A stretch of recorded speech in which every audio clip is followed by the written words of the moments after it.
Uh, we're here for another installment of the Collector's Corner. Here in the Collector's Corner, we like to talk about some of the fun things that people like to collect, like comic books and action figures and trading cards and, maybe statues. I don't know. Just all the fun things that people like to collect. That's what we like to talk about here in the Collector's Corner. At the very least, we hope it's something that you will find worthy of discussion. All right, so in this episode of the Collector's Corner, I have gone in a completely different direction than what we've been doing. Now, along those same lines, if you liked Baron Zemo, if you like Avengers, if you want to read a fun storyline, this is kind of my idea with the selection I've made for this evening. Now, this is actually a run of Avengers comic books. You can pick these comic books up relatively inexpensive. Sometimes you can pick them up in a lot, like all together, along with a couple extra issues. One of these books, depending upon the time at which you buy it, may set you back $12 to $15, give or take. That's the one that's got Thor on the front right there. Occasionally the one that's got Black Knight. He's the guy wearing the helmet. That one looks like he's a portrait of him. That one can sometimes set you back a little bit because that's the 25th anniversary cover with this special border. But generally speaking, you can pick these books up relatively inexpensively. Now, what these are is this is the Under Siege storyline. There's actually maybe an issue or two missing out of this, but for my mind anyway, this is the totality of the Under Siege storyline. This is Avengers issues 273 all the way to 277. This is from 1986. Let me give you the setup. Baron Zemo has assembled a new Masters of Evil. Now, we've never seen the Masters of Evil in the Marvel Universe. Let me tell you who the Masters of Evil are. The Masters of Evil are a group of supervillains that band together to destroy the Avengers. Okay? So Baron Zemo has assembled a new Masters of Evil, and he's called it together with all these different personalities. And what Baron Zemo has managed to do with this new Masters of Evil is take control of the Avengers mansion. And then as the Avengers are showing up to respond to what's happening at the mansion, they're kind of taking them out one by one. It's a really awesome, fun storyline. You get a lot of Avengers characters a lot of us have known, but come to know and love from the movies. You've got Ant-Man in this. Wasp is in this. Monica Rambeau, who I was talking about. Monica Rambeau, Captain Marvel, is actually in this. We have Thor. We have Captain America. And we have some other characters that we haven't met yet in the MCU who we will be meeting soon, such as the Black Knight. Black Knight has been confirmed as in the Eternals movie. Black Knight is in this storyline. And also some characters who we haven't seen at all, like Hercules. Hercules plays a big role in this. This is a really great, fun Avengers storyline. I highly, highly recommend. Again, you can pick them up really inexpensive. It's a really fun read. It's a fun series of comics to have in your collection. Not any speculation on these. This is just a great run of Avengers comics I thought would be fun to recommend for people to check out. And then as I showed earlier, you can actually, if you want, you can actually pick up the trade paperback. There's a lot of different versions of it. The one that, let me turn my cam back on to get the light going here. The one that I was showing earlier, this is actually, let me get the banner down there. All right, sorry. So we can see you. All right, so this right here, this is one of the trade paperbacks. This is actually the hardcover. This is, again, Avengers Under Siege. This is a Roger Stern story drawn by the great John Buscema himself and actually inked by Tom Palmer. Just a really, really great and fun Avengers storyline. So I highly, highly recommend checking this out. And again, no speculation on this. This is just a really great, fun Avengers story.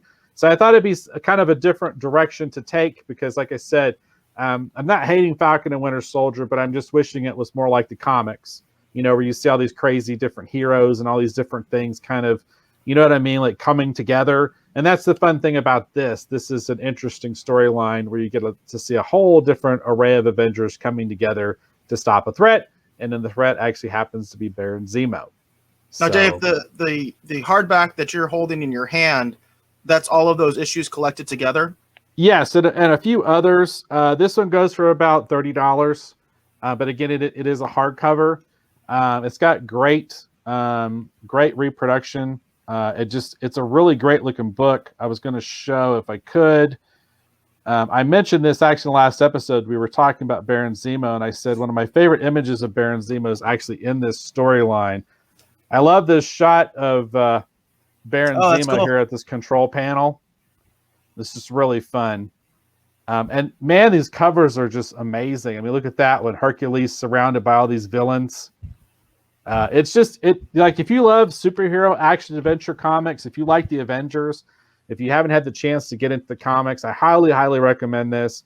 Again, you can pick up these trade paperbacks. Like I said, $30. It can, they have all the issues contained, obviously, but if you want to pick up the individual issues, those are fun to have as well, since we've been primarily focusing on individual issues. But this is just a really great Avengers storyline. It's actually one of my favorite Avengers storylines. I thought we would recommend this for this evening.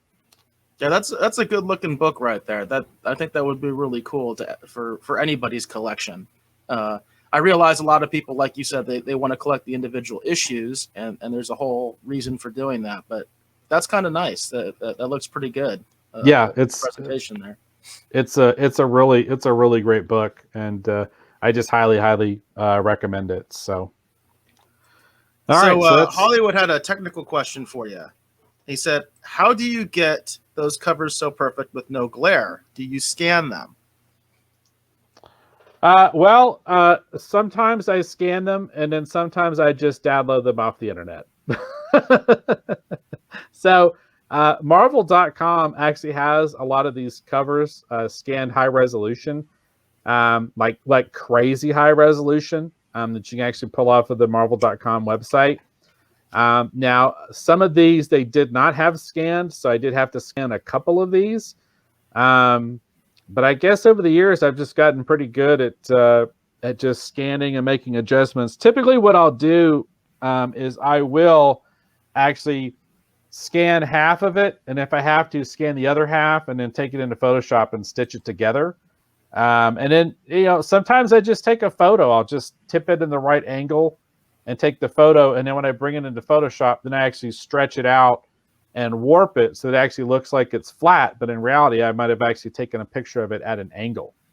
Oh, that's cool. So yeah, a lot of kind of working with what you got. I guess, the last 30 years, I made that comment. I've been a professional graphic designer and illustrator, and I've had to fix so many bad scanned photos and book covers and all kinds of stuff over the years.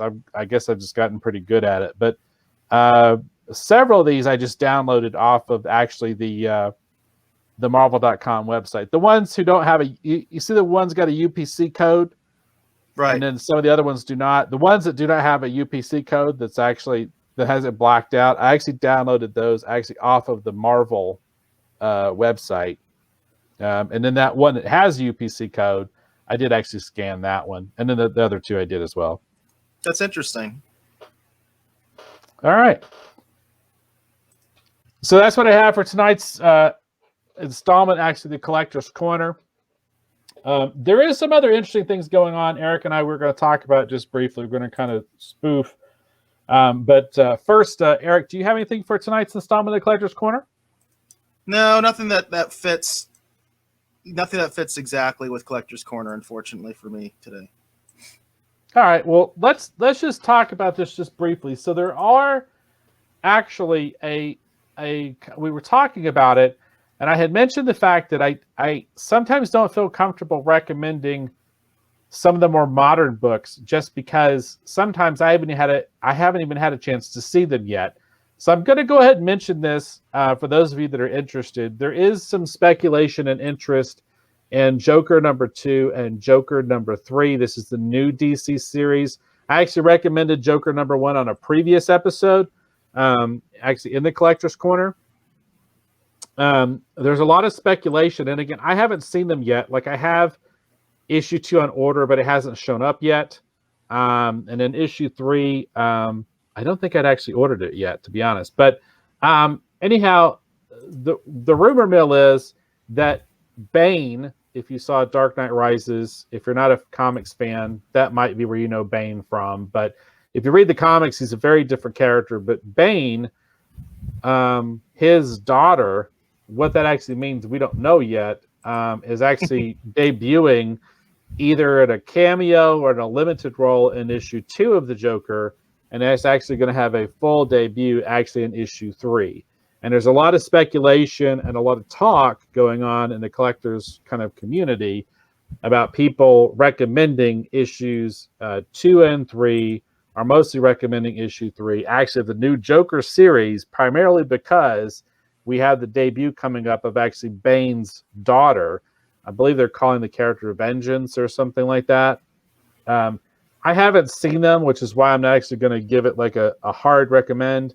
But for those people that are curious to look into it, definitely do some search out. Again, that's Joker 2 and 3 of the current DC Comics series. And then one other quick thing in the Collector's Corner I want to mention. Someone's actually doing a live stream about it right now, but there is a new grading service that is in the process of getting up and running for I think it's primarily for sports cards. I haven't heard if they're actually going to be doing Marvel cards necessarily, but it's a new service getting ready to actually come online here pretty soon. As I learn more about it, I'll highlight it and talk about it here on the show. I think it's Personal Finance Dad, I think is what the guy goes by on YouTube. But I think one of the people actually behind it, they're actually talking about it live right now on YouTube while we're doing our show. So that's why I don't have more information for you, everybody. I heard they were going to talk about it. I can't obviously watch it and talk about it while we're trying to do our show. But I know that he is interviewing someone about this new service. But as I find out more, I'll be happy to share it. I did do a quick internet search and I couldn't find anything about it just yet. I think it's too new. So maybe next episode we'll have some information for maybe hopefully a different place where you might be able to go and get your Marvel, your DC cards graded. I think it would be nice if the collectors community did embrace some of these other grading companies a little bit more. That's one of the problems. That's one of the reasons that PSA is so popular, is they seem to have become sort of the gold standard of grading for whatever reason. I actually saw a video, and I wish I could remember what the other company was, where this guy was comparing his PSA graded card to another company. And he was just going off about how much he loved the PSA one. And I was looking at the other one, and I was like, the other one looks way better. Like it just looked classier. It looked like a better, a better protector. It just looked nicer. It looked, because like with PSA, I noticed it's just kind of like a printed out sticker essentially.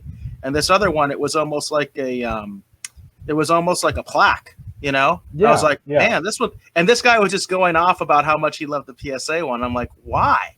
I was like, are you just completely brainwashed? Because that's become sort of the standard, and that's what most of these collectors seem to like. But it's like, just looking at these just looking at the two cases side by side, the other one to me looked so much better and so much classier. So I do wish that the collectors would kind of understand that, instead of just giving everything to PSA, which I don't think is their friend. I really don't. I think it's very obvious they're not. I wish they would get into some of these other grading companies that you could actually access. That would be nice too, as a company that actually is taking submissions and that kind of a thing, because of course PSA actually stopped. So I do wish that they would allow for a little bit more competition with that, because it's definitely needed, and collectors really should embrace that instead of just giving all their money to one grading company. I don't understand that. Yeah, I feel the same way. I do.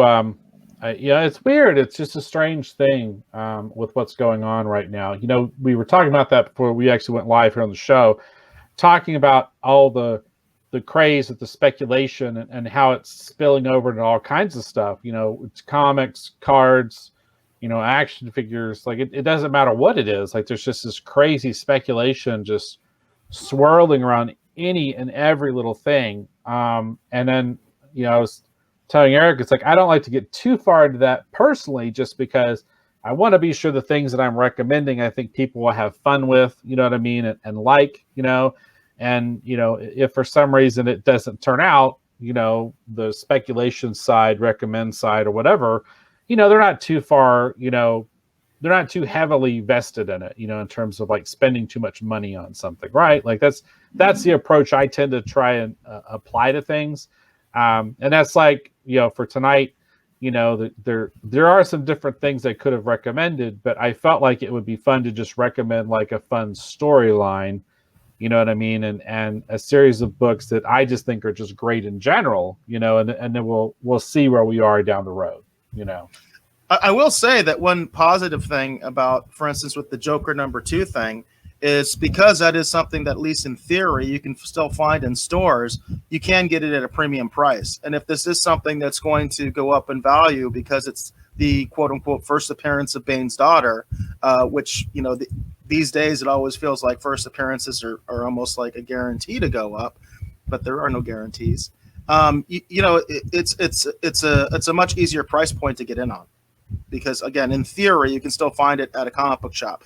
I don't know if you actually can. For instance, I remember when I was looking for the Picard books, because we actually reviewed them on the show, and I wanted physical copies. I absolutely could not find the photo variants.